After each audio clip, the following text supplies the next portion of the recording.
Okay అండి, మనము watts remove చేయడానికి కావాల్సిన మెషిన్ వాట్స్ మెషిన్ అన్నమాట. అండ్ అలాగే ఇది నీడిల్. మనం పెద్ద పెద్ద వాట్స్ రిమూవ్ చేయాలంటే నీడిల్ ఇలా పెద్దగా ఉంటుంది. చిన్న చిన్న నలకల్లాగా ఉండే రిమూవ్ చేయాలంటే మనకి మామూలుగా సూయింగ్ మెషిన్ లో నీడిల్ ఎలా ఉంటుంది అలా ఉంటుంది అనమాట.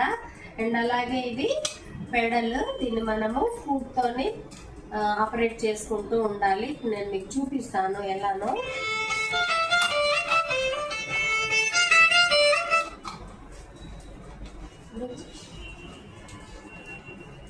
చూడండి, ఇక్కడ అవుట్పుట్ అని ఉంటుంది, ఫుట్ స్విచ్ అని ఉంటుంది అనమాట.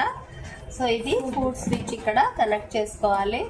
అండ్ అలాగే నీడిల్ కి అవుట్పుట్ ఉంది కదా, క్లియర్ గా మీకు తెలిసిపోతుంది. ఇక్కడ అవుట్పుట్ ఇక్కడ సెట్ చేసుకోవాలి. ఇది ఆన్ ఆఫ్ అన్నమాట. మనము వాల్యూమ్ అనేది ఎక్కువ తక్కువ ఇక్కడ చేసుకుంటూ ఉంటానికి. మెషిన్ అనేది చాలా ఈజీగా ఉంటుంది.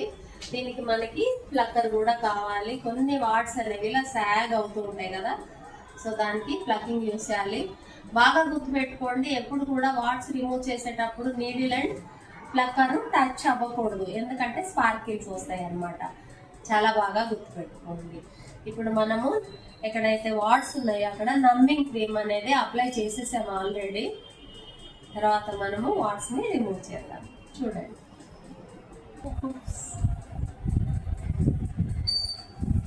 ఓకే, మనము మెషిన్ ఆపరేట్ చేసాము. అండ్ అలాగే నమ్మింగ్ క్రీమ్ కూడా పెట్టాము కాబట్టి ఒకసారి యాస్ట్రింజెంట్ ఇలా క్లీన్ చేసుకున్నాము. మనము పెడల్ ఒకసారి చూపించమా. ఇక్కడ పెడల్ ని ప్రెస్ చేస్తున్నప్పుడు ఇలా సౌండ్ వస్తుంది అనమాట. ఇలా సౌండ్ వస్తుంది అంటే మనకి మెషిన్ అనేది ఆన్ లో ఉంది.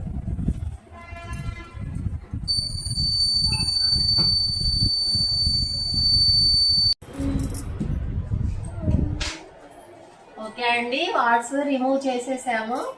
సో గుర్తుపెట్టుకోండి, మనం నీడిల్ తో స్కిన్ అనేది బర్న్ చేస్తున్నప్పుడు ఎక్కువ గుంటలాగా పడకూడదు అనమాట.